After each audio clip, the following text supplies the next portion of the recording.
You know, we performed. They were like, we want to give you another $1 million for your signing bonus. And yeah, we did our thing. Everything was fine. We went back home, and then they sent us checks that bounced. Even now, you know, our next goal is $5 million. So how are we going to do that? So I'm going to apply the same principles that I did for $3 grand, 20 grand, $500,000 to $5 million. Like anybody, we have this big vision and big dream. We want to build this studio. We'll start small. We have an office space. We have the back spot. We have videos online where you can see that it's not built, and then in the future videos it's built. You get paid per streaming minute. So as a business model, we created shows. So we had 45-minute shows, 7 episodes. We're kind of doing a tour for Off-Rip. So we're doing different theaters in different cities and stuff. That's part of the marketing. Shaking somebody's hand. They've seen the movie, they've met us, so they're way more likely to share it, they're way more likely to comment on it, and all that stuff helps the algorithm.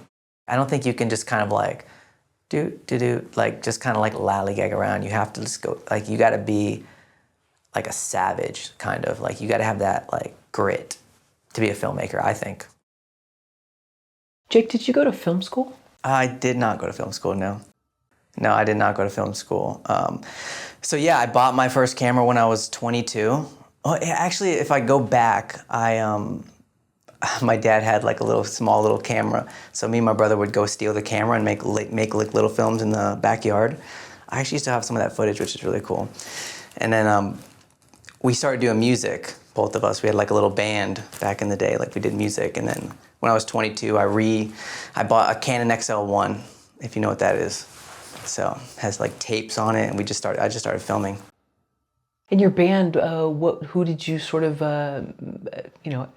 mimic yourself after? Or? I would say we were kind of like the Beastie Boys. We were like a hip hop rap boy band. Oh, okay. So nice. yeah. Nice. So you're making these films in the backyard or wherever. You have this band. Did you have other aspirations? Did you want to get into music, or was film something you? Well, so I started off we started off kind of like stealing my dad's camera. We were kids. I was probably like 11 or 12. We would film ourselves. We would put it on the tripod, and then we would actually do like little fight scenes and stuff. We were in like martial arts and karate and stuff, so we would do that. And just film. I remember we filmed a little short film called Commandos. It was like 30 minutes long. So we did that, and yeah, I really enjoyed that. And then at some point, that kind of just got put down. And when I was 14, we started doing music. So it was, my brother had a band with his buddy, and then me and my buddy was like, we wanted to be cool, like, he's my older brother. So we started a band, and then we did that for a while. We went to like Atlanta for like Rocket to Fame. It was like this little thing we did. And then so we ended up joining together, so it was 4 of us. And we did that for a while. I did that until I was 20. So 14 to 20, 21, and then, yeah, we just kind of like, we just stopped doing it. We got a record deal in Baltimore, and then that didn't end up working out. And then, yeah, one of the guys in the band's like, I'm done with this. And then, yeah, I mean, I didn't know what to do for like a year. It was kind of like, I don't know if I was depressed or, what am I gonna do? And then that's when I started working as a server at Bubba Gump Shrimp Company. And then I met a guy who was a DJ, and I was like, well, I wanna do video. I wanna pick up video. So, yeah, we started a company called Iris Entertainment. And then I just started filming him DJing. And then I met another buddy who was doing short films, because we did music together too. So I started filming his short films. I guess I just started shooting, and he would direct, and I would just come out and shoot. My brother would act in it, and then I did a handful of those. I probably did 10 of those short films, yeah. And so did you have to leave Baltimore once the record deal dissolved? So it didn't even really happen. We flew us up there, they picked us up in limos. It was this cool thing. One of the guys from 98 Degrees was on the panels. We thought we were gonna make it. We performed. They were like, we want to give you another $1 million for your signing bonus, and yeah, we did our thing. Everything was fine. We went back home, and then they sent us checks that bounced. Just like in filmmaking, sometimes you lose investors. We were kids, we didn't know. So my guess is the investors kind of fell out. But the thing is, they let us on for like a year or two. Just like really long emails, like huge emails saying, this is happening, this and this. So I learned a lot through those times, not realizing I would bring that into my film career and like understanding kind of how the industry is. It's kind of similar. Do you think it was almost a blessing that you had a taste of sort of the whole bottom falling out so early on? Or no, Yeah, it's still bad. I don't know if I was like ready. I don't know if we would have been ready for it. It probably wasn't the right thing. But yeah, I definitely learned a lot. You know, I learned not to get too excited about things. And anything could happen. It's not definite until the money's in the bank type of thing, you know? Right, and sometimes when things look too good to be true or someone's too nice, It'll- maybe that's a red flag too. It always is. Right. I feel like when something's too good to be true, it probably is. Right. Yeah. Did you go to film school? No, yeah, I didn't go to film school. I was thinking about going to Full Sail in Orlando, but you know, I went to get my GED because I dropped out. End of 10th grade, I dropped out.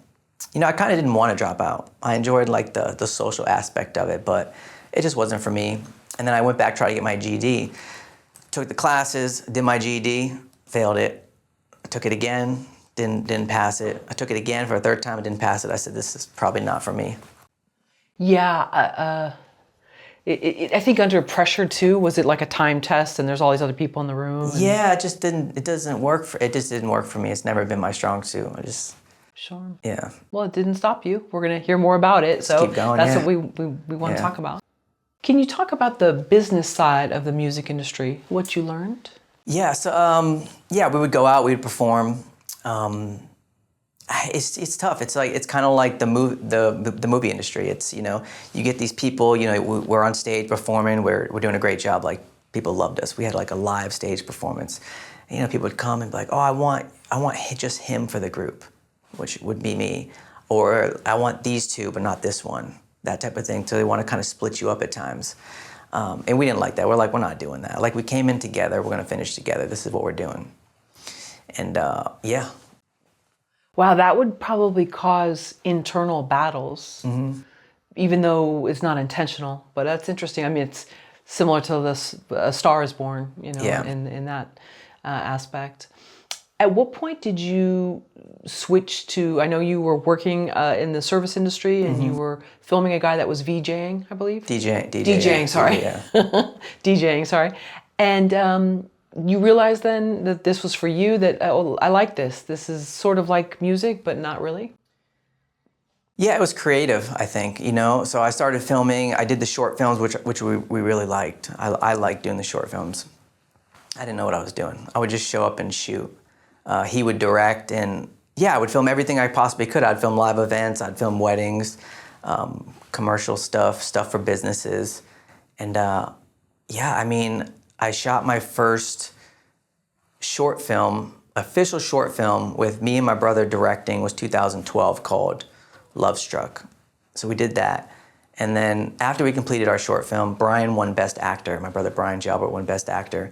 And then after that, we're like, well, let's see what it's like shooting a feature. Let's see if we can just get through a feature, see if we can shoot it. So that was 2013, where we shot our first feature.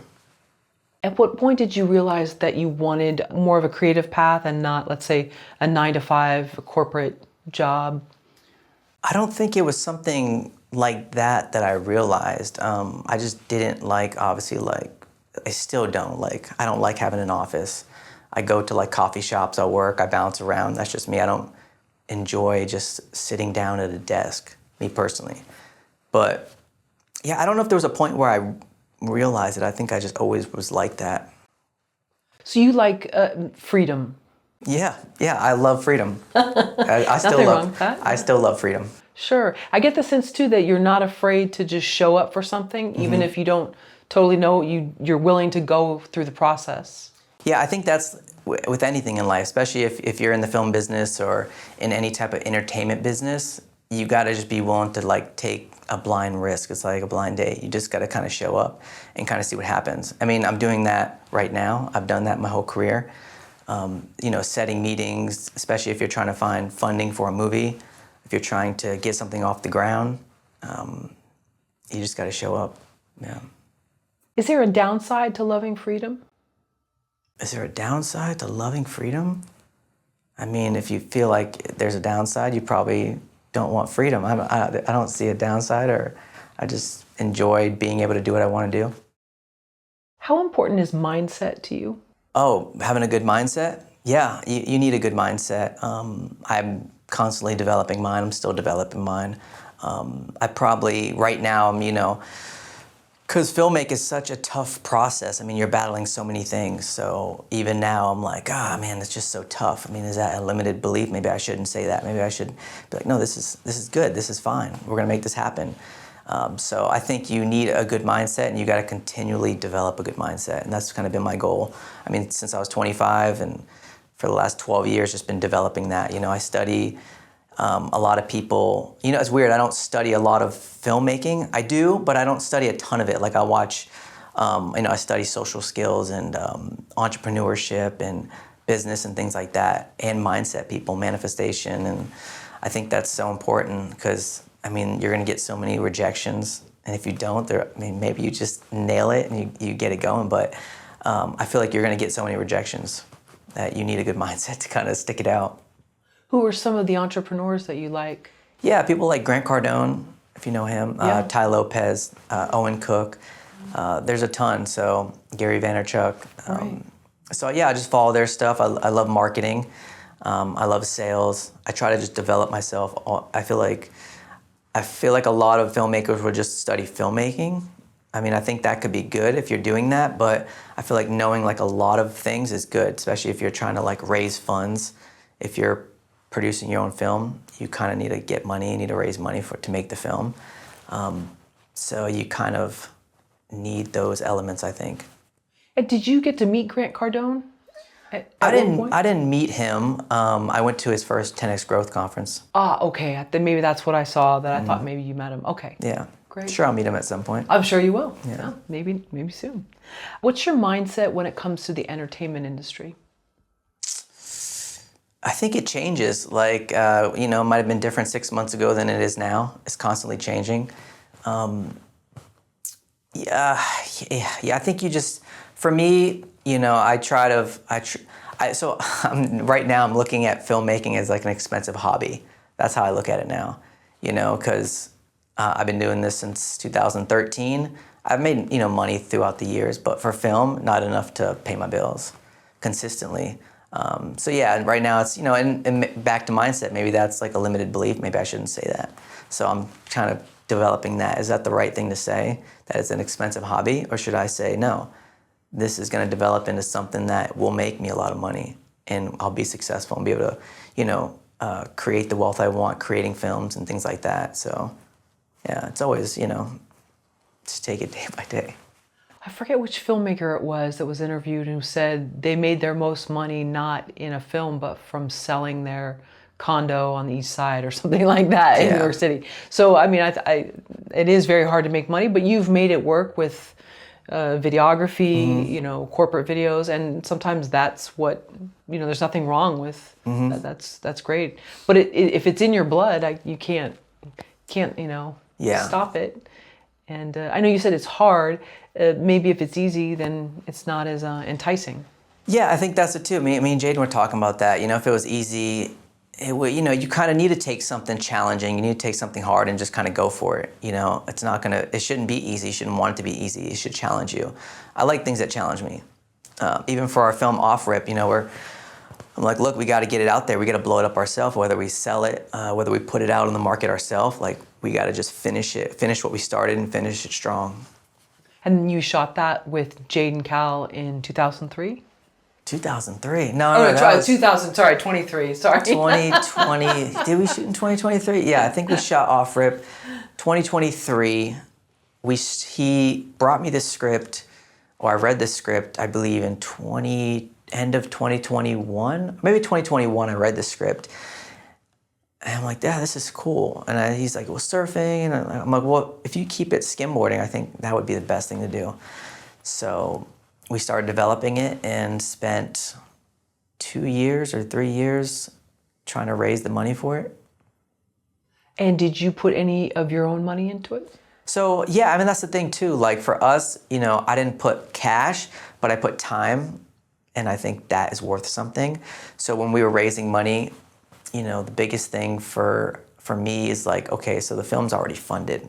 So we're gonna shoot the film regardless. So the film's funded. So there's not this, like, when I call somebody and say, hey, are you interested in this project? You know, we have our pitch deck, our video deck, all the stuff that we've got attached to it. It's funded, it's ready to go. But, you know, we could use extra money and make it a lot better. And that's kind of how I look at it. And I think that has kind of tipped the scale to actually getting funding by having the right energy behind it. Meaning, like, we're gonna do it regardless. You know, I have a background, obviously, in video, editing. Jaden, he wrote the script. We can shoot it together. We did a film before that called Mind Games, and we raised 20 grand for that. And, you know, when I didn't have any money, I was like, okay, so we're doing the film. The film is funded, but we're looking to get, you know, some B-list actors in it. So we would like to, and to do that, we need 5 grand. So I did that to a couple people, and they were like, yeah, we'll throw in 5 grand. And that's kind of how it developed and how we got money. And these were relationships that you already had, for the most part? Yeah, they were relationships I already had. So we met one guy because we put on a growth conference. We put on a film conference in Clearwater called Hacking Hollywood. Right, I saw videos. Great. One of the guys that came out to that we met was an investor that Brian met on another film called Heart of Champions. It was about rowing. Shots in behind the scenes of that. So we met him, and then he was like the first person to come on board. And then I asked the dentist, and he put in $5,000. And then he brought another friend in, and then Jaden brought somebody in. So I think collectively we had 20,000. But was it 20,000 or was it 50 or 60,000? Because I didn't get paid. Jaden didn't get paid. My brother didn't get paid. He ran sound. You know, Jaden acted. So it's kind of tough with filmmaking, especially when, well, how much are you worth? You know? I get the sense that the word no, it doesn't crush you. You can keep going if someone says no to you. Yeah, not as much anymore because it's a numbers game, you know, and I've learned that over the years with, you know, different people like I watch, like Grant Cardone or Owen Cook, and it's a numbers game. You just got to kind of like throw it out there. Not everyone's going to say yes, but once you get the yes, you're good to go. And I think setting up the right, setting your chips up right. So if you're building a package for a film, you got to have stuff in line. You got to have the pitch deck, a video deck. Just keep going until you have enough material where people are just wanting to be on board. Just keep adding things to it. Yeah, so, and that's kind of like what we did for raising money for Off-Rip. It was about skimboarding, so we raised 10 grand first from a friend that we knew. It was kind of like seed money. And I think the first money is the hardest to get, because now you're like, all right, well, I raised some money. Now we're good to go. Like, we're off to the races. And then, you know, it's a skimboarding movie, so you add skimboarders. You're like, yeah, and now you're building leverage for the film. So you got some money here. You have, you know, a skimboarder that wants to do it. You have actors being attached. You have pitch decks. You got video decks, and you just keep that ball moving. And if you don't get funding, then you shoot it as a short film. People will try to make like, all right, so I'm looking to raise $5 million for a movie. How much was the last movie that you made? Like, how much did you raise for the last one? Well, I don't know. Well, I would say just start building out the pieces to the film. And that's probably, at least that's how I raise money over the years. Jake, let me see if I understand this. So you and Jaden or you and whoever you produce a film with have a mindset that you already have the money even if you don't? Yes. So, yeah, it's just one of those things where I was like, okay, you know, we go back and forth. You know, we talk on the phone like, how are we going to do this? Even now, you know, our next goal is $5 million. So how are we going to do that? But let me not get ahead of myself. So for the mindset, I was like, okay, we already have funding. For one, I'm involved and I'm willing to do it. You're involved, you're willing to do it. So together, how much is that if we go through the whole process? Obviously, I can film the thing. I can get great deals on cameras. I can bring all my connections together. Jaden can bring everything. And now we can go to an investor and say, well, we already have things attached. We already have money. So we can make this even better if you want to be involved. And I think it can be great. That's a wonderful mindset. How did you come up with that? Or that was just organic? You just sort of realized that I'm worth this, Jaden's worth this actor here, and then collectively, this is what sort of we're bringing. I think it's something that I built over time, and I started like realizing my value and how much, you know, I bring to the table, and say that's worth something.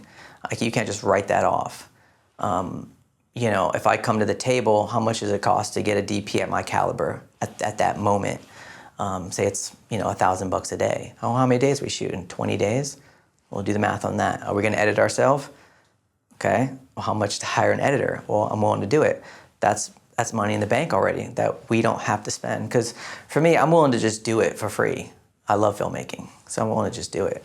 It doesn't really matter at that point. But off rip, I did get paid. I got paid a minimum scale, pretty much. I didn't get paid a ton. It was just enough to get by. But I'd rather put the money into the project. Even the most recent project I did, I said, don't pay me. Just fly me out to LA, I'll shoot everything. I got you. Like, put the money in to get a crane. We got a Sony Venice on that one. So I think it's constantly just, mindset. Just gotta be willing to do it. Does anything scare you? Sure. Yeah. Like what? I don't know. Sure, I think. Sharks or oh yeah, I don't mess human with or animal? Yeah, I don't mess with sharks. Yeah, yeah, I don't play in the water much. I'd probably say sharks and things like that. Yeah. But I mean, in terms of a filmmaking career, does anything keep you up at night? No, not anymore. No, I sleep really good now. Actually, I don't really get scared or anything like that. I just enjoy like the journey. You know what I mean? Like, I'm in LA right now. This is awesome. So I'm just enjoy what's gonna happen next. I think that's the fun part. Even for actors, you know, they audition. Like, are they gonna get the part? They don't know. It's like, are we gonna be able to raise money for this film? I don't know. Let's go on the journey and see if we can do it. You know, I think that's the fun part. It's not really scary to me. I think it's more enjoyable.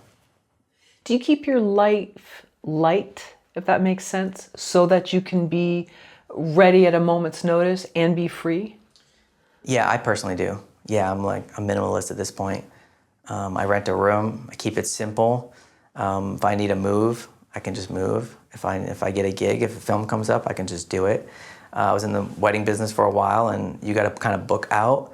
So I had to kind of like get myself off of that and get other income, so I don't have to do weddings because of that reason. So I can be more nimble and move around and kind of like go where the waves flow and just kind of like get the gigs I need to get. Because I mean, with filmmaking, somebody called me today and was like, hey, we need a cam op today. I'm like, well, I'm out of town. But see, it happens so quickly, you guys kind of be ready, which is tough at the same time. You know, you start getting older, you're like, well, how long can I do this for? So yeah, my mindset could change soon, or it could stay the same. I can just build it out to where I can still do it. So I think it all depends kind of where I want to take it. But right now, yeah, I like being nimble, you know, coming to LA, shooting some stuff, being able, because I mean, to raise money, like you have to be you got to be in the rooms with the people that have it. So you got to kind of network and be out there. And do you like every day to be different? You don't like monotony, the same thing? I like most days to be the same, but I do like different things. Yeah, I like to mix it in at least a couple of times a year. But for the most part, you know, I enjoy, you know, I don't want to always be like going crazy. I enjoy somewhat of a structure. Yeah, I enjoy somewhat of a structure. I don't think I like going crazy every week. I think, you know, once every couple months, yeah. Somewhere new locale. Yeah. I mean, this business, I feel like I have to. You know, I'm a director of photography, producer, so if I'm trying to raise money for a movie or raise money for my business or get clients, like I gotta be out and about. I can't do it in my house. Sure, and even the wedding business, it's a new venue, new group of people at the wedding, new family situation each time, so it's going to be a whole different, there's a lot of variety in that, even though it might be the same thing. True. So yeah, you never know what you'll walk into. But, that's true. Yeah, and that's filming in itself, because you've got to catch certain moments, and they may not have a second chance. Yeah, I think weddings really got me good at the craft of cinematography, doing weddings, because you don't have a second chance to kind of like go, oh, you know, walk back down the aisle so I can shoot it because I missed it. You can't do that. You got to be on. And to be on good, I think it got me really good. I think people are really impressed when I get there and I can knock something out super quick or set up a light and be ready to go super quick, because I've done probably 800 plus weddings, maybe 1,000 at this point. So I just kind of know if I can get into a room and kind of like see an angle and kind of know, okay, we're shooting this way, the light's gonna come from this side. So I've just gotten really good, because it's just been redundant like over the years, just doing it over and over, like every weekend, every week shooting something.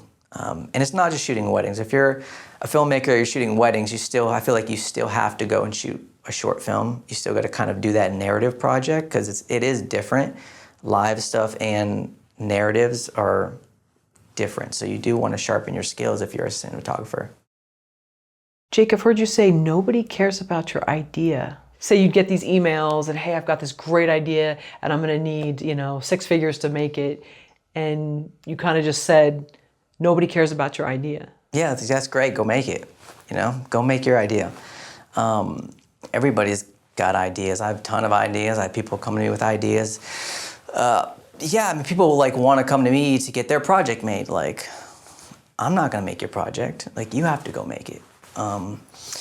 So that's what I tell people, and like, it's no different than from what I would do. Like, just get the process started. I mean, I love that they're reaching out to me, and I want people to reach out because I'm happy to help.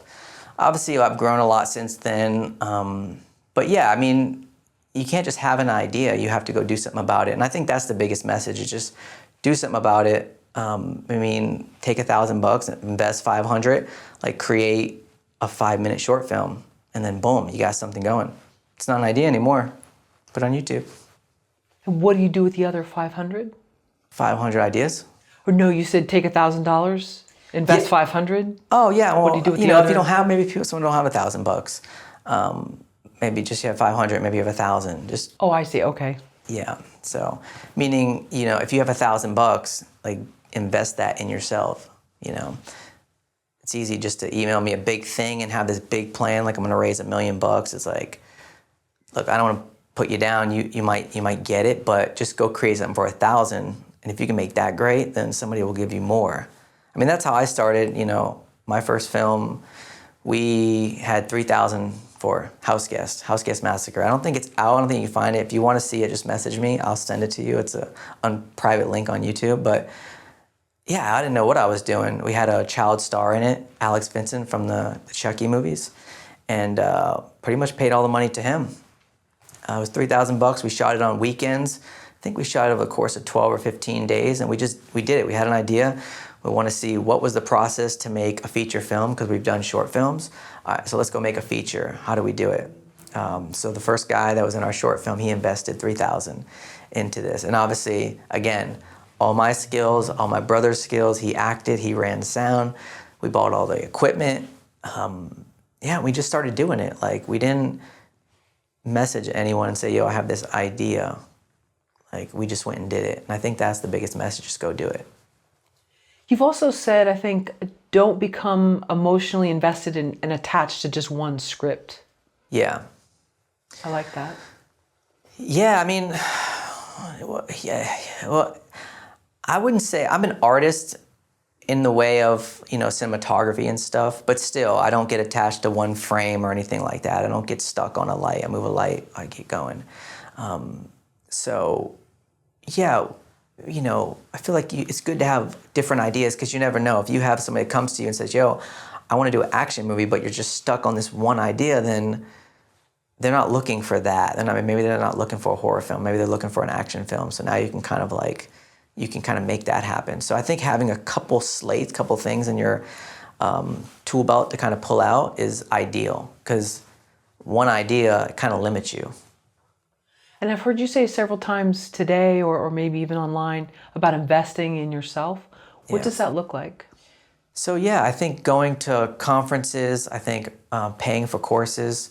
I've paid for marketing courses. I paid $1,000 for a marketing course.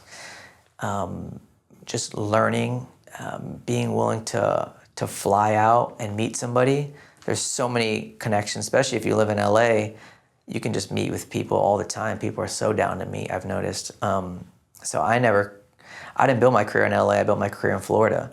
So, you know, the film scene in Florida, invest in gear if you need it, you know, invest in just becoming better, because I can just make another film because I have the knowledge, because I've kind of learned how to sell, how to market, how to create pitch decks, how to team up with people, how to get people excited, especially if you have the film, like you got to get people on board. Like they got to get stoked about your idea. So if you're not stoked about it, they're not going to be stoked about it. And then it's got to be packaged right. I don't know where I was going with that, but yeah, you just got to be, oh, that's what you said. You said investing in yourself. Yeah.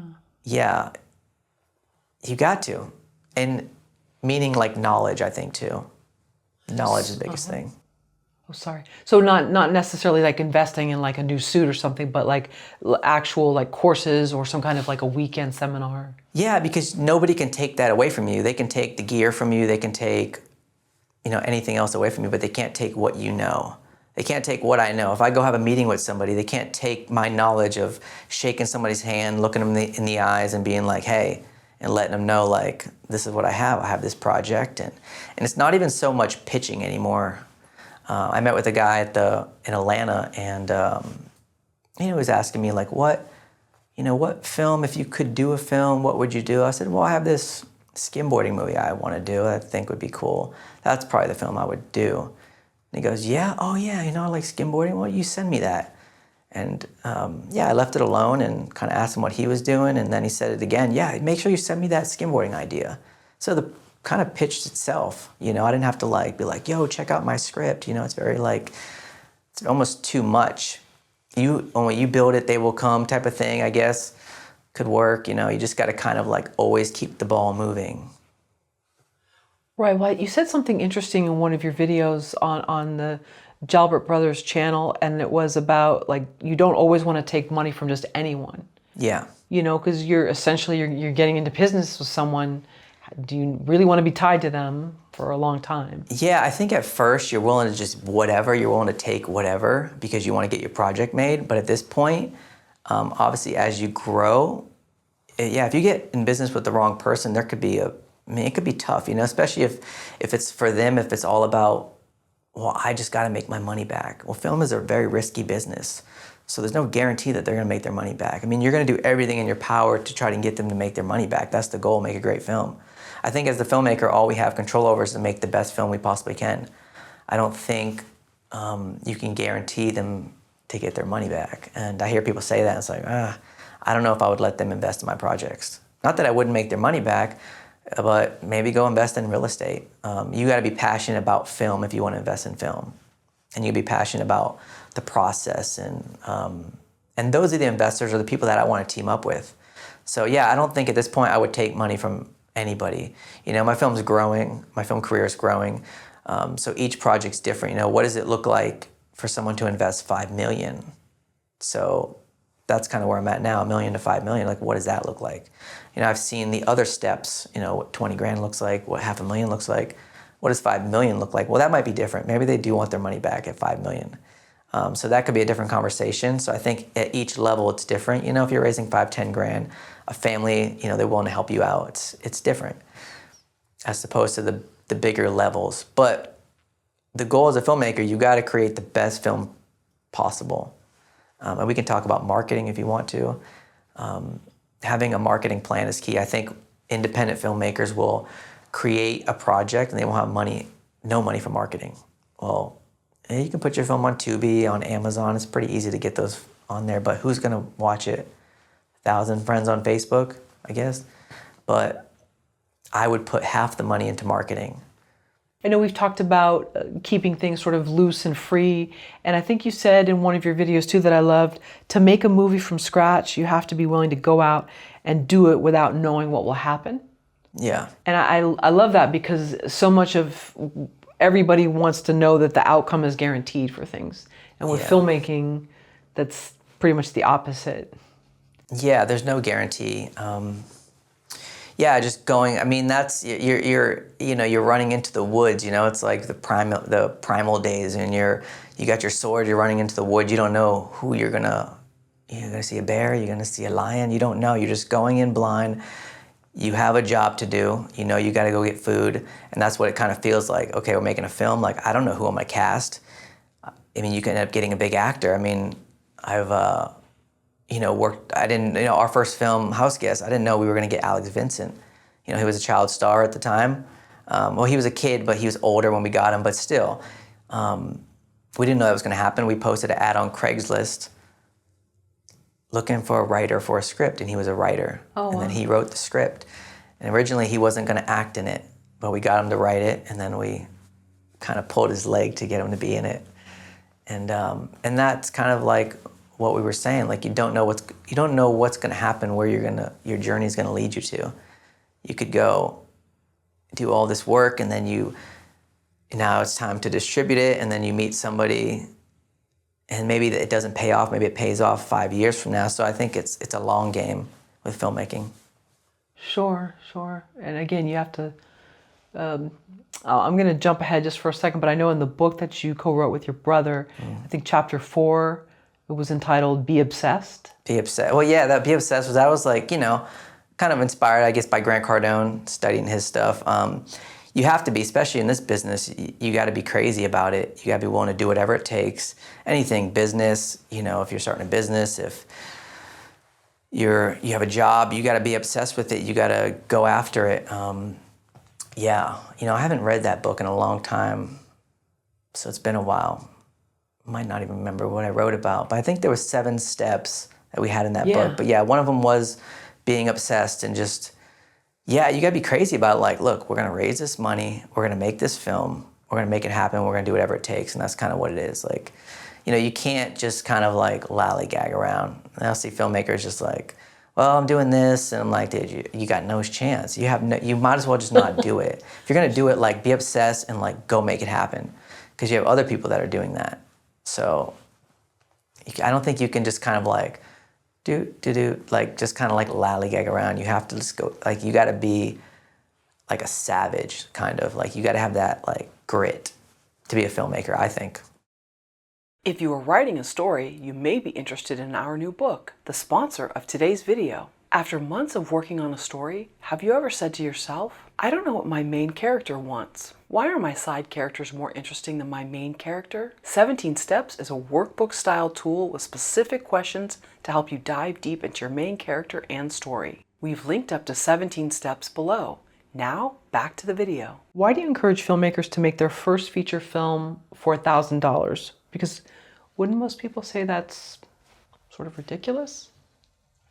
Yeah, I mean, I feel like $1,000, anybody can do it. You can work as a server and go get $1,000 and make a film. We did ours for $3,000. So with the quality of cameras now, you should be able to do it for $1,000. We did one film called Terror Talk in one location, one house, one actor. We kept it so simple with the computer that we spent, and then paying the actor, and obviously the same type of thing we did. We did that for $5,000. Terror Talk. That's actually out. You can check it out. It's on YouTube for free. I think it's got like 30,000 views, got good reviews. Mm-hmm. One location, one actor in a room like this. Now you guys can't see this room, but it's a small room. And yeah, we just went and made it. So you could do it on 10. If you have 10, if you have more money, do it for 10. But just get started and just do something and see what you can come up with and what you can make for $1,000. Because if you can make something pretty good for $1,000, what can you make when somebody's willing to give you $10,000 or $50,000 or $500,000? And if you're making films, you'll get there. If you're passionate and you're not willing to stop, and you make sure you keep honing and sharpening your knife, you'll get there for sure. So that goes back to when we were talking about getting an email or whatever, hey, I'm gonna need $500,000 to make this movie. I had this great idea. Have I ever made a movie before? No, I haven't, but this idea is going to be the one that I'm gonna start with. Right, exactly. So if you reach out to me and you're like, yo, I need $500,000 to make a movie, I'm gonna say, well, what is your recent film? Like, what have you done? Like, you need something to show. And it's gotta look close to like what you're trying to say you're trying to get, I feel like. You know, I had a body of work when I raised that type of money.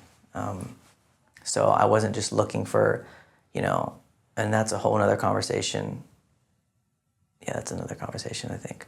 Okay, yeah, but you, I mean, you have a beautiful reel, yeah. So you have Yeah, that so to I show. built my reel over time, yeah. What do first-time filmmakers get wrong about financing? Because you're bringing some great, like, real-world advice. Yeah, what do they get wrong about financing? I think thinking they're going to get 5 million or a million for their first film. I think that's where they get it wrong. I think you have to think realistic. I know like you have these big dreams and that's great. And I think you should have that project that's a $5 million budget, $1 million budget, a $500,000 budget, $10,000 budget, $1,000 budget. Because what if that's not happening? You want to keep the ball moving. You want to keep your momentum going. You want to stay meeting people. You know, you might find an investor that'll just want to give you $2,000. That's great. You know, most dentists or friends or family can give you $2,000 and you can get started. Now you have seed money, then you can get to 5,000, you get to 10,000, you just kind of keep moving. Yeah. Forgive me for going back to this. Maybe this is a little rude of me, but you mentioned the story in the beginning that I think is probably would be a valuable lesson for anyone. And that was, you said you got this contract and you were flown, you were taken out to Baltimore. Yeah. And then, you know, it was in the music industry and then the checks bounced. Does that still, it sounds like when it comes to any type of a deal, does that still sort of stay in the back of your mind that nothing is guaranteed, even when you go to your bank and deposit a check, it may not happen? Right. Yeah. You know, we were kids when that happened, but maybe it did teach me that, you know, we thought my buddy had quit his job and he had a good job and he ended up quitting it to do this because he thought he was gonna, we thought we were gonna make it. We thought we were gonna move to Baltimore, live in this school and learn music and do all this stuff. And it didn't happen. So I guess now in my filmmaking career, I'm a bit more cautious. It's like, look, you know, until we grab the check, we see the money in the account, we can make the film. You know, because on a film that we had, you know, we were doing most recent project and, you know, the investor promised it a certain amount and almost backed out. And we were kind of like ready to go. And obviously like it ended up happening and stuff, but I feel like you can't count it until like the money. And I think it almost might mess things up if you try and count it before you have it too. It's almost better to just stay quiet, stay focused, keep meeting people. Don't think that this one person's gonna invest in everything. Just keep meeting other people, you know? And if they happen to do it, cool. If they don't, you have other people, you have other things lined up, you're ready to go. So I think having multiple options is the key, yeah. And being like a realist about it. Yeah, you know, I see a lot of people and they have big dreams and look, I love that, you know, that I had big dreams. I had a lot of fire. I think it's good. You don't want to put, you know, a young kid's fire out, you know, I don't think, because people have put ours out and it's like you should feed that fire, you know, done right. But you got to be realistic. So it's great. You have this awesome film you want to make for $1 million. That's great. But you got to show me something that if I'm trying to help you and invest with you, like, are you ready to make a movie for $1 million? Like, there's a lot of things like SAG and like just a ton of stuff that you're gonna run into. Our film Off-Rip, we had an actor attached, a name actor, and the night before, we talked to this actress, and the next day, she's like, I'll be there, and she wasn't there. So we had to put off a day of filming, figure it out, stay calm. What do we do in that situation? Well, luckily we had another actress that had auditioned who we loved. But because of the name, you know, the investors wanted, we wanted, it didn't end up happening. So we had to go back and tell her, hey, if you still want this, it's here if you want it. Wow. So yeah, anything can happen like that. So you gotta be ready. I think when you're ready for it, the money will come if you're ready. I do believe that now, actually. So for me to raise $5 million, I have to be ready for that money. So now I need to like build a bigger mindset, build bigger connections. I gotta be ready for that type of money. So I'm gonna apply the same principles that I did for $3,000, $20,000, $500,000 to $5 million. And we'll see what happens. I love what you said. You don't want to put a young kid's fire out. Yeah, like because, I had fire, like, and, I see that, and it's like, well, let's feed it, you know what I mean? Like, they have fire, like, why would you burn it out? It doesn't make sense. Like, they're hyped. Maybe you add a little bit to them and help them out. You don't want to burn it out. Maybe that's some people's way of teaching them. So if your fire is going to burn out, then you ain't ready for this, kid. Like, you can't handle this. So maybe that's what it is. So I think everybody has teaching different methods. And I think I might do stuff to people too, Jaden wanted to make a feature. I said, you ain't ready to make a feature film yet. Just joking. But I wasn't joking. I was half joking. I was half not joking. Because I knew it was tough. Like, if you committed, are you ready? All right, well, let's run it. Let's see how much work you're going to put in. And I think that's kind of maybe what I was doing subconsciously, because I've already made one before. I made a couple. I made full TV shows. We made a feature. I mean, I've done a ton of stuff at this point. So. But you still have the fire in you. Yeah, you got to. Yeah, and we probably all feel it. We probably get down on ourselves, or, I talk to Jaden. When I talk to my brother, it's like we would go back and forth, and this and there's that, and it's like, are we gonna be able to do this? So there's doubts that creep in. But then I think there's always something that re-inspires me. Like, I'm back at it again. I'm back doing it. Like, man, I'm done with this. And then something happens, like, nah, let's do it, because it's the challenge. We're here on this earth, like, what are we gonna do? Like, and anything's a challenge. So it's like, let's just go after it and see how far we can go. I think that's what I'm doing. See how far I can take it. Did you have a goal of building your own studio before you made your first feature film? Was it before? It was probably after. I think it's something that developed, and we coined like Florida like Jollywood. Like, we wanted to create, Jollywood and create films in Florida, and we did. We were making films, and we had a studio, renting an office with a cyc wall in the back and lights and all that stuff. And yeah, I mean, that was the goal. But I think the biggest thing and why it didn't work out was because we didn't have the capital. Like, we weren't built up. We weren't built up enough. Like, we were trying to start from the ground up with no capital. We were just like bootstrapping it. We were creating these films, put them on Amazon. So we had two TV shows, like 3 movies all on Amazon that were collectively making money that, were paying us, that we were paying for the studio. So we were trying to create a business doing films, paying for a studio, and just kind of growing that. And that didn't quite happen the way we thought it was going to. So yeah, we ended up, just getting rid of the studio. It was during COVID, so obviously that was challenging. And then I'm like, I'm just gonna do more freelance stuff. I'm actually gonna get really good at cinematography, get things under my belt, get really good, have the money, have the resources to create a studio if I ever do it again. I almost try and do it too early. I feel like that's what I think. I try to do it way too early.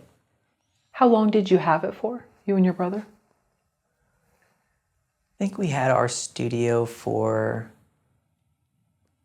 maybe 2 or 3 years, maybe 2 or 3 years. Okay. And then we started another one, and then that's when COVID happened. We had that one for about a year or 2. I slept in the studio at one point. Yeah, I lived in the studio. My apartment got flooded. I ended up living in the studio. Oh, wow. So I was living in the studio and showering in the studio and stuff, and going to the gym, showering there. So yeah, it's just, filmmaking. Right. A cot in the room and That's it. I had a full mattress. coffee paper. Yeah, I had a mattress in there because of a film that we shot in there. We converted one of the rooms into a bedroom for a film called Soulmates that I shot. Oh, right. Uh-huh. And we already had the bed in there, so I just slept on that. Can you tell us about the first days of starting your studio? Yeah, it was exciting. We like anybody, we have this big vision and big dream. We want to build this studio. We'll start small. We have an office space. We have the back spot. We have videos online where you can see that it's not built, and then in the future videos it's built. We're trying to build. We're doing these conferences, Hacking Hollywood. So we're trying to build a community in Florida. And yeah, it was exciting. It's Well, I love it. I love filmmaking. It was my dream, and we talked about going to LA, and then we're like, well, and that never happened, so let's build it in Florida. Like, we're here in Florida. So yeah, it was exciting, It was exciting. Made films, created 2 TV shows, and put them on Amazon, and just we're building a little studio. We had money coming in. It was a functional, small studio.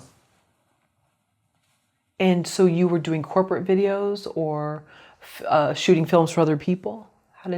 Where was the cash flow coming in from? Yeah, so yeah, we were funding it. I would shoot, commercials, weddings, things like that. We made our films. We put them on Amazon. We were getting paid, so we were actually making some money at that point. That was funding the studio, but we would, make money and then put 20% away for the studio. So that's how we did it, and then we would just pay like the studio fees and stuff. So yeah, that's kind of how we did it. Did you rent out the studio to other filmmakers for their projects? We did. We did a couple of times. It wasn't something that we did a lot of. I don't know if I was built to be a studio owner. I don't think that's why I got into it. We probably did it a handful of times that people wanted to rent it and stuff, but we didn't get enough revenue. It wasn't enough to like make sense. Sure. There's not a huge film community in Florida. It's small, so it wasn't big, and there was bigger studios that we were competing with, so it didn't quite work in that sense. But yeah, we did. Yeah, we did. When you look back at it now, what were the things that made buying your own studio a reality? Buying my own studio reality. Yeah, I mean, you're in the office, you have the pictures, you got the studio, you walk in the morning, and yeah, you walk around, you got your studio. We shot Share Your Scare, I think it's on Amazon. We shot a full series in there and stuff, and yeah, I mean, we have a studio now. Like, we're filmmakers. Like, we can do this, we can build this. It felt real, it felt like we could do it, and we were doing it, and yeah, it was great. It was small, but we were doing it. We were hacking at the wood and knocking it down, and it was a journey. At that point in your career, what made it possible for you and your brother to, rent this studio, create it, have the equipment? So yeah, it goes back to when I bought my first camera when I was 22, and just started creating and building the network and building the people and the gear and things like that, and just creating projects. We created, I think before we got the studio, we created maybe like 4 different projects: House Guest, Terra Talk, 10 Seconds to Run, and then I think we had got the studio then. So yeah, we had built ourselves up. We have different films out, and we're like, let's take it to the next level. Let's get a studio. Had you had any day jobs that you took money from that you could put into it too, or you were doing the wedding videography, which I know probably pays really well? Yeah, so my day job was weddings, yeah, and commercials and just freelance gigs as a filmmaker, which we all know it's like freelance gigs. I was a server at Bubba Gump's for a while, for 8 years. As I was doing that, I was building my video business and my skill set, and yeah, it was good. Yeah. Any customers that became clients? Sometimes people ask you, like, what do you do? Oh, well, outside of here. Yeah, not a lot of customers that became clients, but other employees, like other servers and people that I worked with. I've done a lot of their weddings and stuff. Sure. Now, which is kind of cool. I've done videos for them. Actors? They're not actors. No. One was an actor, and she was actually in a movie called Mile 22 with Mark Wahlberg. Yeah. Oh, okay. So she did good on that, yeah. What caution would you have for anyone who wants to start their own studio? I would say like I said, why ours didn't work out is because we didn't have capital. So I think having the capital to back you is key, and then the right location. I think the right location, and then the backing, having capital to actually start the studio. We bootstrapped ours, paycheck to paycheck, trying to start a studio. Like, it was pretty challenging. So having the capital, maybe have a partner, a financial partner that's backing you, which we did not have. Right. Well, not everybody comes from that. I mean, a lot of people live paycheck to paycheck. Do you think that also COVID, you said, maybe took you out? Yeah, COVID made it challenging because obviously that kind of like took the world by storm when COVID happened. So that didn't help. And we kind of we opened one of our studios during COVID.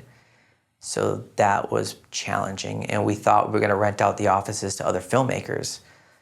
And obviously COVID happened, so nobody was probably making money at the time.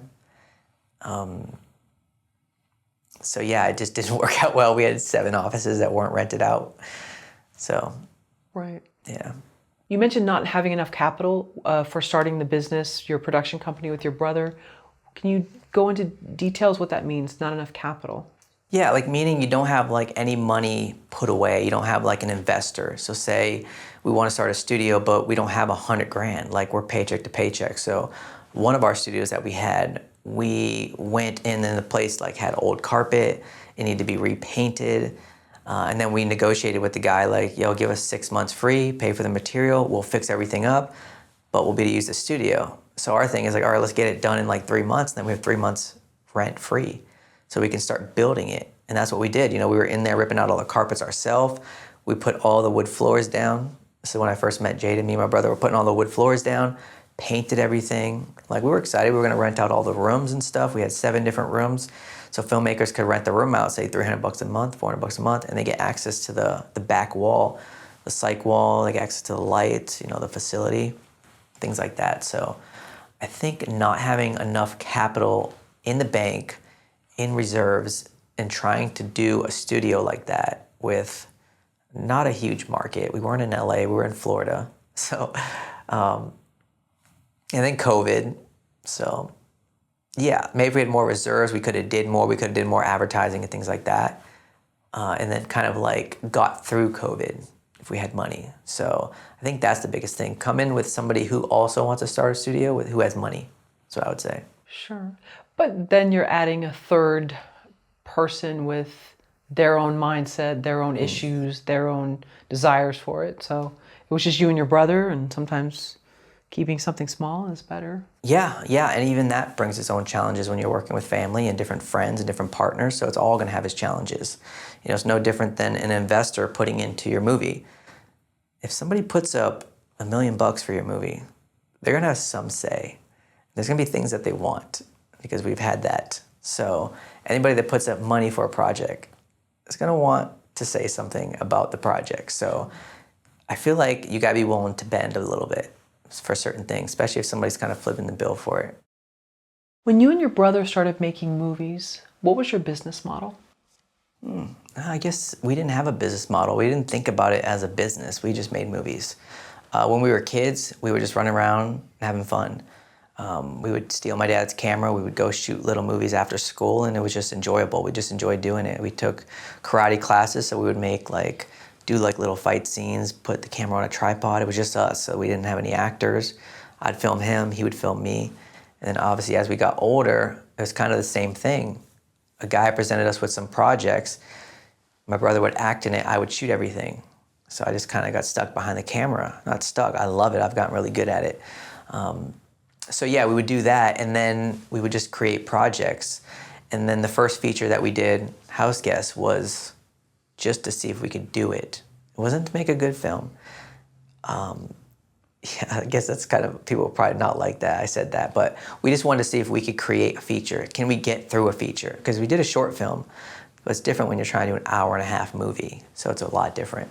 So yeah, I don't think we really were thinking about it as a business until we started the studio. And you know what, that part I didn't like as much. I enjoy the art of it, I love filming. I'd much rather just get hired. Hey, I have this project, all right, I'll come shoot it, do what I love doing, do what I'm good at. But I do get roped into producing, unfortunately, because I am pretty good at it. And I've done it over the years with my own stuff. So the business model was you and your brother were making these films and you were putting most of them on Amazon Prime? Yeah, at the time, Amazon Prime was pretty good, like they paid decent. So there was an aggregator that we went through, Film Hub. Oh, yeah. where they put it on Amazon, iTunes. Tubi, I don't think was quite around when we were doing it. That was a bit later, but Tubi was pretty hot at one time. So yeah, we would make these films. And the thing was, you get paid per streaming minute. So as a business model, we created shows. So we had 45-minute shows, 7 episodes.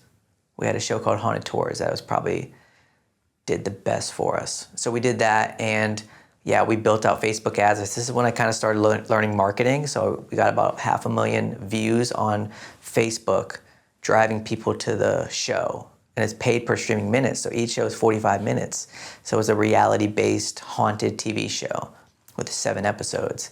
So that was our business model to create income. And then we did another one called Share Your Scare, which was 7 episodes, 30 minutes long, that we shot in the studio. So all right, we have a studio, let's just shoot a show that's, because we were in the haunted niche, the horror niche. We went to horror conventions and things like that because kind of Alex got us into them. And that was our business model.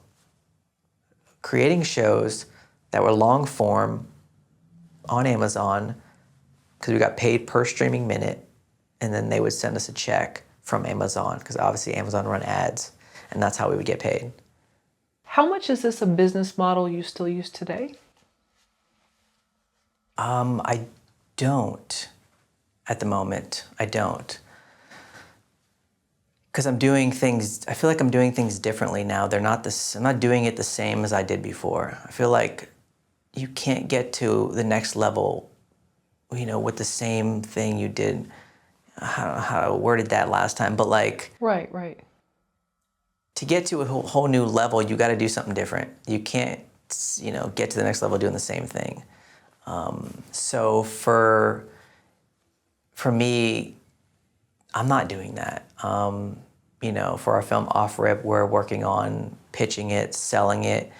And if that doesn't work, then we're going to go back to all right, we're going to run YouTube ads, Facebook ads. We're going to get money for it, for marketing, and we're just going to blow it up ourselves. And then get the interest of a Netflix. That's the goal. Has Tubi taken over for Amazon Prime? I don't think it's taken over, but I know at one point Amazon wasn't paying a lot, and then they were taking a lot of indie stuff down. It wasn't like it used to be. Now, then Tubi came out, and then Tubi was the hot thing for indie filmmakers because Tubi probably wanted content. So they were like, all right, we'll pay you top notch, and then these filmmakers would flood in to get them a ton of content. So I think that kind of what happened. But now I don't think Tubi's paying a lot either. So it's like, well, what is the next thing? Or at least for indie filmmakers. And I don't even think it's a ton unless you get a lot. Unless you get a lot of people to see it. And how do you get a lot of people to see it? You got to market it. So either you have the fan base or somebody you have in the film has a fan base. So those are probably the 2 ways.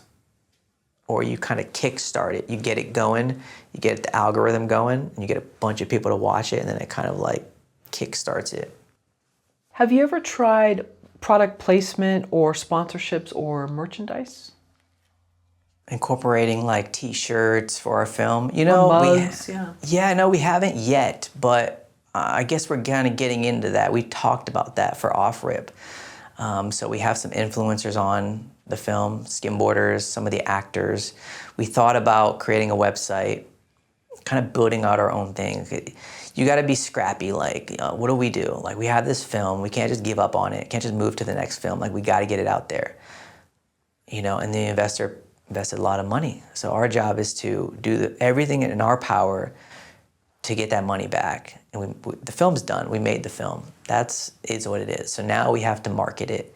You have a project, and I think people think it's just going to get picked up. People are going to pay for it. I don't know if that's always the case. Maybe it is for some people. Maybe if you get into a big festival. But for us, we'll see. We've entered in some festivals, and we're moving into that direction. But as far as merch and stuff like that, we haven't yet. But yeah, it's something we might do. And is the film out for people to watch, or you're still going to do the festival screenings? So Off Rip's not. Right now we're doing industry screenings. The next one will be in LA around March. And we're just kind of testing it. What do people think about it? We're sending it to companies. What do they think about it? We've entered in some festivals. We'll see if we get into any festivals. Yeah, we're just gonna keep grooving with it. You know, we're gonna take it day by day. We're gonna festivals, companies, try to get a sales agent, sell it overseas. That's a big thing. If we can sell it overseas, you can make, you know, half your money just overseas, if not more. Try to sell it in the States. I don't know if we're gonna get the money we want for it in the States here. So we'll probably just take it on ourselves because, you know, we can, if we hold on to it, there could be another Tubi in a year that we could sell it to. Or putting it on YouTube with ads. We could put it on YouTube. We've talked about that. But I think you got to do it in the right stages. I don't think you just want to put it on YouTube. At least at the level that we did it. You know, we got to do it right. We got to do the premieres, the screeners, get it out there. And that's the thing too, like, you know, it's not just about the movie. So it's setting yourself up for, at least for what I feel like I want to do, is set myself up for the next movie or the next project. So if we can put on industry screeners, invite people like our agents, different investors, different distributors to come see the movie, then you're just lining your chips up. Now they see what you've done. Now you're like, okay, we have another one that we're thinking about doing. Oh yeah, I've always wanted to be involved in a project. Well, what are you thinking? And it just kind of leads to the next thing. That's kind of my goal. So I think taking it each step at a time, and it's again, like we talked about, going into the forest and not knowing what's going to happen. Like, I don't know what's going to happen, but, you know, my swords are ready and I'm just going at it and I'm going to give it my best. What are your thoughts on transactional revenue? Transactional revenue, when they pay for your film. Yeah, I think it's in different stages. I think it depends on what you're trying to do. Like some films may be just made for YouTube. Some are made to be purchased. I mean, a lot of stuff now, it's like a lot of movies they just put on YouTube. They're just free on YouTube. So well, how can you get somebody to go to your film and then pay you to watch your film? So I think that's the thing you got to think about when you're creating or you're in your marketing. Yeah, it's great. Are you going to make enough? Is there enough there? If you have a big enough budget for marketing, yes. But a lot of now, like Tubi has ads, people can watch it for free. YouTube, Netflix, I guess technically, if they already pay for it, it's kind of free at that point. So I think it's tougher now to get people to go and pay you for your movie. I think if you do it as like we talked about for off-rip, doing it as like building our own website, put it on there for like 20 bucks, but then you get to watch a behind the scenes. Maybe you talk with us afterwards. It's like an event. So I think that's a big thing too, making it more of an event. It's like, you know, as a marketer, as I think about marketing, I'm like, how am I going to get somebody to go and watch my movie? Like, how can I get them to click and watch my film? So that's what you got to think about, I think, when you're marketing your film. Like, every film's different. You know, we have a skimboarding sports drama, so we can build the marketing plan around skimboarding and that type of like genre. Maybe you have a horror film. I think this is good stuff to think about when you're a film. I mean, Blair Witch did a great job. They did this whole marketing thing, and I think Paranormal Activity. So doing like a coming up, yeah, I mean, that's just part of being a filmmaker too. Coming up with ways to get your film seen. I think you got to get creative nowadays. There's so much out there. You have to get super creative. Super creative. And the algorithm knows who to suggest what films to. Yeah. So, you know, I've had a lot of great films suggested for me, you know, with YouTube, where like, oh, I actually haven't heard of that title, but that's so great that it's being suggested. And the same with Tubi, the recommendations after you watch a film are like, oh wow, yeah, this was definitely my type of film. The algorithm's changing a ton, so I think you have to keep up with it.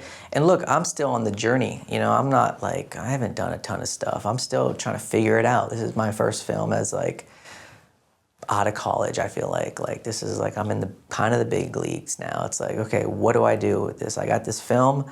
I'm just a student trying to figure it out, you know, just like I was when I was doing my first film. So I'm here to ask questions. I'll meet with people. I'll figure out, you know, how do I market this thing? And it's just like, I just got to figure it out. I don't know. I don't know what the right thing to do is.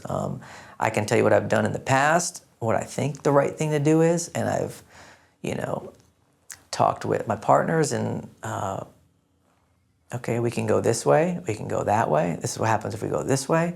This is what happens if we go that way. And I'm just figuring it out. Where's the best place to market your movie?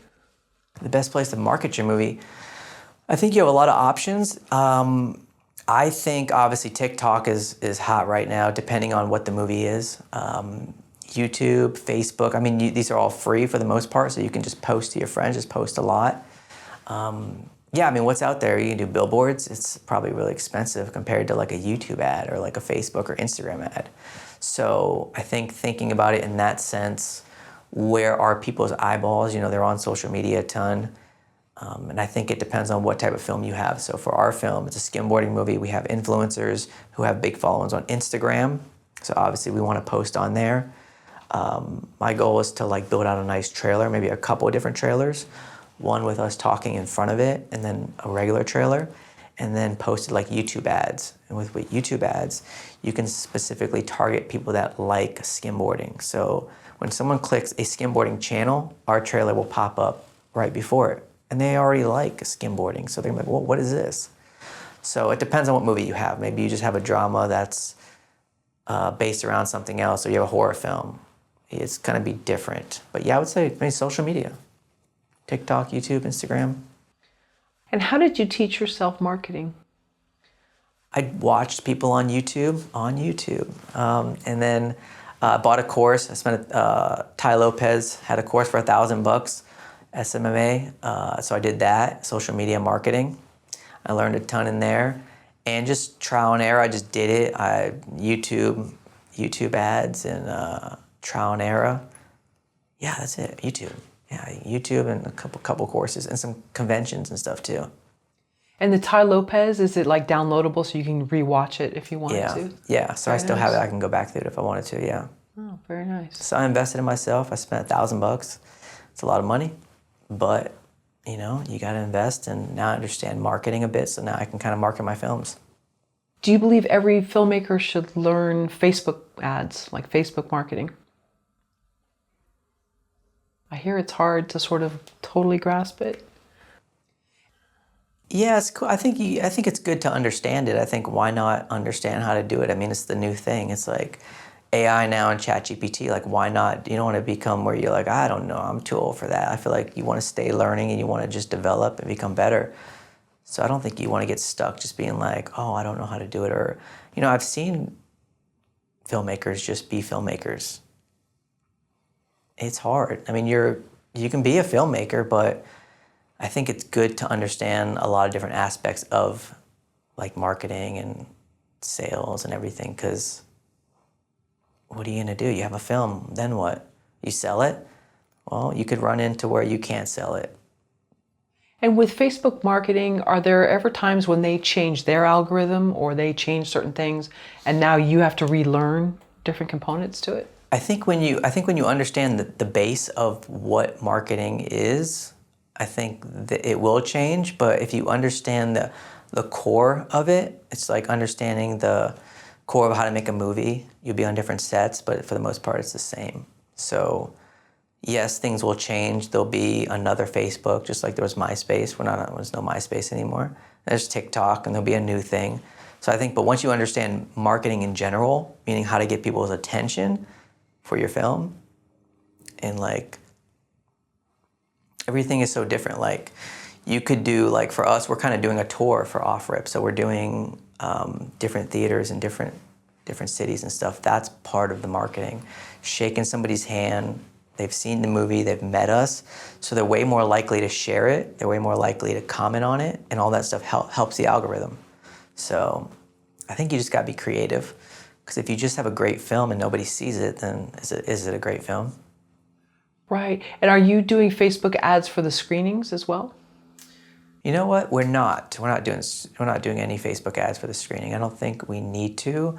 We have been posting in Facebook groups. So we did a screening in Atlanta, and we posted in all like the Atlanta Facebook groups, and we structured it as a networking screening. So filmmakers made a movie, and then we're inviting other filmmakers to network with filmmakers who created a movie and that's doing it, it's in the industry, so it's very beneficial to potentially work together. So we kind of framed it in a way of like, this is a this is a networking event. So that's how we framed it.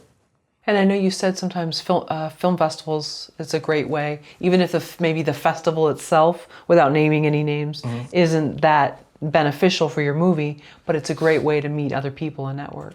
Yeah, I think so. And I haven't done a ton of festivals. So this is the first festivals run that I'll be doing with Off Rip. So if we get into a festival or two, this will be the first time. I've never really done it. So I think it could be great networking, yeah. I'm excited to do it. Is there an art to networking where you're not trying to be that guy, but then at the same time you're not like a wallflower where you're just standing back? You're actually mingling, but it's appropriate mingling? Yeah, I think from everything I've learned with networking, I think you're really just wanting to meet like that one person. I think passing out your cards, I don't think that works. I think when you connect with somebody, you'll know it. So when you do, you're gonna be like, yo, what's your number? It's gonna jive. Like, I think you're only really looking to meet one person. You know, I learned that from different mentors like Grant Cardone and stuff. Like, you're just going into that place looking for one person that you could potentially work with. You can't meet everybody. So yeah, go, talk, say hi, say what I'm doing, and meet people. But no, there's probably only gonna be one person. I mean, I've done tons of networking, and I don't really talk to anybody still that I've done those networking events with. Like, so I think you get more by doing. If you have a film in the film festival, then yeah, that's great. But just going out and networking, it's kind of tough. Yeah, you can meet people. I think it's great, but I think the best networking is just doing, by creating a project, doing a screener, throwing your own party. Oh, really? Like an after party or? Yeah. You know, let people throw the party, meaning make the film. That's your party. You know, we made Off Rip. We're throwing the screeners. It's our party. People are here for us. I think going to other events are cool, but it's never really like, I don't think it really benefited as far as connections, honestly. Well, I know you'd said previously, like, just stop sending people your links blindly. You know, because so many people get so many pitches, and not that that's a bad idea totally, but you're right. In this day and age, we get so many things, and to send someone a link or to, hey, watch my thing is tricky, you know? Yeah, but it can still work. I guess it depends. I've sent tons of links. That's how I got my agent. I send 50 or 100 emails to different agents, and one got back to me. So I think it's good, but you got to have like, obviously, like something to kind of like showcase. Jaden emailed me through an email. That's how he met me, because he was looking for studios and people to work with. I was in my office, so I clicked the link and I started watching the video. I skimmed it. I'm like, this guy seems like he's like a good head on his shoulders. He sent me a short film. I didn't watch his short film. I said, yeah, I'm in the office, come on in. I skimmed his video for like 10 seconds. I'm like, oh, okay, this kid seems like he's got it together. Come on in, I'm here now. He comes in, he sits me down, he shows me his short film. I'm like, whoa, that was really good. It was incredible. And then he's got me, you know? That's really cool. But that was a face-to-face eventually. Mm-hmm. So you saw his dedication, he saw yours, you were willing to meet. Yeah, it was a video. It was of him talking and doing something it was like a behind the scenes of his short film. So that's an idea. Maybe make a video for who you're trying to approach. Maybe it's a investor. You can just do a YouTube video and put a little link and say, hey, I'm Jake. Just wanted to say hi. And then you'll get more of a response than sending a ton of text or, you know. I think it depends on how you approach what you're trying to ask somebody. Can you market and sell a bad movie? Market and sell a bad movie? Well, I mean, what is a bad movie? To some people, these $100 million movies are being marketed and people think they're bad movies. So if you believe in your project, you probably don't think it's a bad movie. You probably think it's a good movie. At least where you're at and what you're doing at that moment, you probably think it's good. Could be really bad, but you can't see beyond what you know. So I think, yeah, I mean, there's tons of movies being marketed that are bad. So yeah, you just got to market. It's like, you know, within marketing, they say it's like split testing. So you test things, you see what works. Maybe you cut a couple of different trailers, you show a couple of different people. could take a bad movie and then cut a decent trailer, and then maybe that trailer, so maybe it wasn't really about the film, it was about the trailer that you cut that gets you that next thing that leads you to that next thing. So it's never like you're not, I don't feel like, for me, like doing like mind games, even off rip, it's like, it's not the end all be all. Like one scene's not gonna make or break the movie or make or break my career. You know, when I first shot my first feature, like so bad. But you look at my stuff now, you're gonna judge me off the last thing I did, not the thing I did 10 years ago. So I think it's a long game and you're constantly getting better. Obviously, if you made the movie, you don't think it's bad. If it's bad, you should still put it out. You should cut a trailer and it should be where you're at. That's the best you can do. So learn, spend another year, and then do another one and get better. And so you said with these screenings, you're also using them as like testing opportunities for off-rip? Yeah, it's doing a lot of things. So what it's doing for me is meeting people face to face, being able to invite people like our agents, other investors, managers, distributors, other actors. You just never know who's gonna walk in, you know, who's gonna walk in the door. Atlanta screening, we had a lot of great people, you know, a couple actors that's been in some big things, and, you know, and these are friends of ours, and you just mingle and you never know who you're talking to. It's meeting people. I mean, we're breaking even on them, so it's not like it's a money play. It's more or less building like a network, a community. It's to people to see the film, people to see us, to have potential other relationships further down the road. Right. And again, going back to that Grant Cardone, just try to meet that one person. I think so. I like that. Yeah, I think you're just really there to meet one good person. If you can get that, you're good. Yeah, you're not trying to meet 100 people at a film festival. You can't do it. It's impossible. You're just trying to meet one good person that you connect with. What do filmmakers get wrong when they put together a camera package? Yeah, I don't see that side because I'm the guy that's usually doing that. So I can tell you how I do it. Okay. So obviously I start with my network of people. So, you know, if I'm in LA shooting a project, which I just was, a film called Not, it's a short film. And my goal was to get a crane. And how are we gonna get a crane for this? I've never had a crane before, like of that caliber. So I reached out to a buddy who's in LA, and I was like, hey, nobody has a crane. He gave me a guy's name, and then the director, and we were talking to the same guy. Oh, wow. So he was cool, and then he had a camera package, a Sony Venice. So I was like, if we have an ideal camera for this, the Sony Venice would be the camera we want. We're shooting on an LED wall, where the Sony Venice performs the best. They shot Avatar in this camera. It's crazy. So starting with your network and just asking around who you know, start putting out feelers, and then have a dream package of what you want. So my goal was obviously the Sony Venice.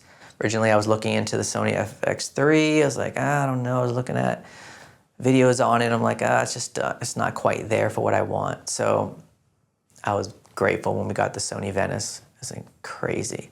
And then the crane, and then this big LED wall. So a ton of stuff I haven't worked on yet. And yeah, I just built it out. Make sure you have a good team. So I got a first AC, which I'm not super technical as a DP. I'm more of like a visionary. Like I know it's gonna look good. I know, you know, how to direct and how to lead a team. So hiring a great AC is key, who understands the camera and knows the tech of the camera, for me is key, because I don't know that stuff. I know it and I study it to be ready just in case I need to be there, but I'm not the best at it. So hiring a good team around, a good gaffer. When I started getting good gaffers, it changed my cinematography. Hiring a good gaffer, hiring a team. Before I was like, oh, I'm gonna go shoot this by myself. I can shoot this by myself. Now I can't shoot something by myself. Now, it's not gonna happen. I need like a full team. I could do it, but you're just not gonna get the results without a good gaffer, a good AC, a good second AC, good team, good director, good grip, the whole thing, which you guys know. So.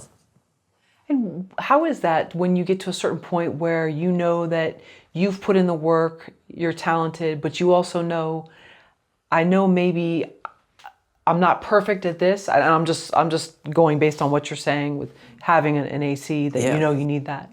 Is that getting to a new level where you're like, I know I'm strong here, but here actually I know that I could be stronger if I use another person? Yeah, I don't think, when you see these big movies, there's 200 people running around. There's not one, it's not like everybody's wearing different hats. Like one person's focused on one thing. So if I'm behind the monitor, or usually I operate unless it's steady cam or something like that, or I'm running two cameras. But you're able to kind of look at the monitor and really shape a shot. Or I can move this light. When you're by yourself, you're thinking of too much stuff. You just physically can't do it. And I learned that. And over time, working on different projects, bigger projects, and having a team was just a game changer. It was insane. So having a team is key. Yeah, because they lack, they help you what you lack at. So if I'm not super technical, my first AC, my second AC, they're great. I'm more of the visionary. I know what looks good. I know how to make decisions in the moment when something happens, and get the job done and work with the director. And how much of equipment do you purchase and own, and how much do you rent because you know it'll be obsolete or there'll be a new toy you want in another 6 months? Yeah, so I don't own any gear. I sold all my gear because it's just too much. You're keeping up with it. Cameras are going out of style like crazy. I think lenses are good to have. If you're a DP, have a set of lenses. Maybe have some monitors and some different things like that, some arms and things like that. But for me, I know people. If I'm in LA, I know people. If I'm in Florida, I know people, and I just rent everything I need. And it works out for me. Some people, if you're working all the time and you're getting on big projects and you can utilize your Sony Venice and rent it out and you can make money, then that's probably a good play for you. But I'm not getting hired enough at the moment to do that, so I just rent everything. And then you would need insurance to rent it out and to be able to trust that person too. Yeah, so that's a whole thing too. So me personally, I sold all my gear. I'm like, I want to be freelance. I wanted to get booked off how good of a DP that I am, like how good I am. My work, I wanted my work to sell me, not coming out with an Arri Alexa, and then problem is, I'm like, I'll just bring my Arri Alexa out. I'll just bring it out for free or a couple $100. Now I don't have to do that. I'm like, my day rate, this is my day rate. This is how much it is to rent the gear. But if you get me, I can bring in a good camera package, and I have get good deals on that. So it's beneficial to bring me on because I have those connections. And now you're also, again, you're free. You're not encumbered by, you have a hot pixel and you're, whatever. You don't have to pay to send it out and be fixed or whatever. You're free. Yeah, you're not stressed out about it. If, you're going to treat the camera with everything and treat it with the best and the respect, but you're not stressing about, oh, my camera's laying on the ground or, bumped into something. You're not worried about that. You're just focused on the image, and somebody else can focus on that. Do you believe a cinematographer should own their own camera? Yeah, I guess it depends on how much you're shooting and how much you're actually working. For me, I do probably at the moment 2 good projects a year. So for me to own gear, I don't think it makes sense. But for some DPs, they might be working all the time. So you want to own your gear because you're spending way too much. You're just spending too much money to rent the gear. So I think it depends on where you're at. But for me, I wanted to get hired off my skill. I don't want to get hired because I have a bunch of gear. And I've said that to myself. So I just wanted to get really good at cinematography and then make connections with people who had gear that I can just bring on. And when someone's doing, let's say, music videos or wedding videography, are they using their own gear, or they're usually getting hired on and then the person that owns the company has all that gear, or how does that work? I think usually they have the gear for the weddings. I have a little DSLR. I have a couple little things that I own, but it's nothing crazy. I usually just rent everything. So even for weddings, or I have a buddy who has 5 cameras, he has lights, he has all that, and we just work together and I just rent his gear. But I'm getting to the point where I might buy some stuff because I'm doing a lot of videos. So, any idea what you might buy? Sony Venice? Sony Venice, yeah. Sony Venice is a nice camera. That was so buttery. I would love to use the Sony Venice again. I think I'll probably use it for my next one, hopefully. We'll see. But every film, as a DP, you're talking to the director, and every film is different. So depending on the script, you want to build the package around the script and the director's vision too. So It's not always about the nicest camera. You might not want to use the nicest camera. You might want to use the smallest camera, but that's nice. So it really depends. Off-rip, we shot with the Arri Alexa Mini, and then the Sony Venice for this new project I did. But because we had an LED wall, so if you know anything about cameras, you know the Sony Venice performs better on like an LED wall because you're not getting flickering. It has like no flicker. Who should decide the camera, the director or the DP?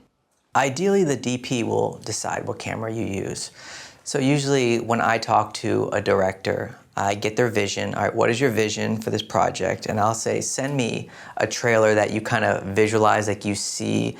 So for Off-Rip, Jaden sent me mid-90s, Lords of Dogtown, Honey Boy, which Shia LaBeouf. So I'm like, okay, you look at all these looks and you have to build a look around what he wants, which they all look kind of different. So I had to kind of mash them together. So sometimes the director will want a hand in that stuff, but hopefully they leave it up to my best judgment because obviously I've done this before. So, and if maybe they have as well. So we'll just have a conversation about it. And you said something that was interesting. You said sometimes you don't always want the nicest camera, you just want the smallest. Yeah, so maybe you're doing something more, let's see, maybe you're doing a project that is, in the woods, or it's a run and gun, and you don't, if you guys know, these cameras are like, built out, they're massive. So you put one of these on your shoulder, or, maybe it needs to be more compact. The Creator, they did it on a smaller camera, or different films,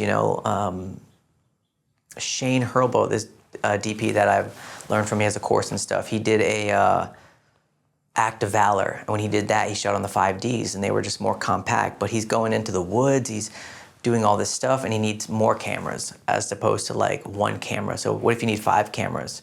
You want 5 big cameras, so you have the weight of 5, and you need 5 ACs. So it depends. Every project's so different. So I think as a DP, you got to decide that and be cautious. These are things that you have to think about.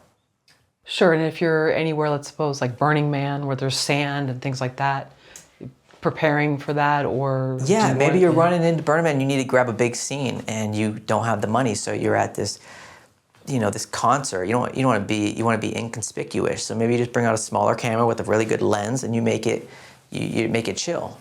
So I think it all starts with the script. Having a great script and knowing what you're shooting. And I think as a DP, thinking like a producer helps too. I've learned a lot about that. When you produce, you understand there's a time limit, there's money involved. You can't, look, we need to get this shot off in 5 minutes. Well, it's gonna be 30 minutes to set up. I have to be like, we gotta set this up in 5 minutes, so I need you to Hollywood these tube lights and let's run it. So things like that, as a DP, you gotta make hard decisions like that and still make it look good. And I've been on sets where, we're shooting 30 pages in one day, and we have the name actor on set for one day, and we have to shoot them out. So I had to make decisions where shut the lights off, and the generator's too loud, and director don't like it, so we need a Hollywood tube lights and shoot close-ups. And yeah, you can't be too attached to it,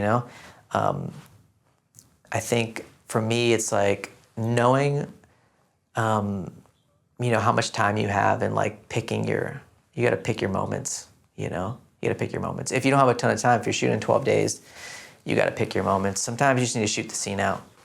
I've learned a lot of this stuff just by trial and error, just doing it and being on set, and there's a generator going off and the director's like, it's too loud, but it's powering all my lights. And then, you deflate the gaffer. So it's like that too. Like, you don't want to deflate your team, so you want to keep inspiring them. He sets up this great thing, and I got to tell him, dude, we got to cut it. And then he doesn't want to hold the tube light up because we just cut all of his work he just did. So now I have to go and Hollywood the tube light. So stuff like that, just to get it done. What does that mean, Hollywood the tube? Hollywood meaning like you have a light and you're just like holding it, like it's not on a stand.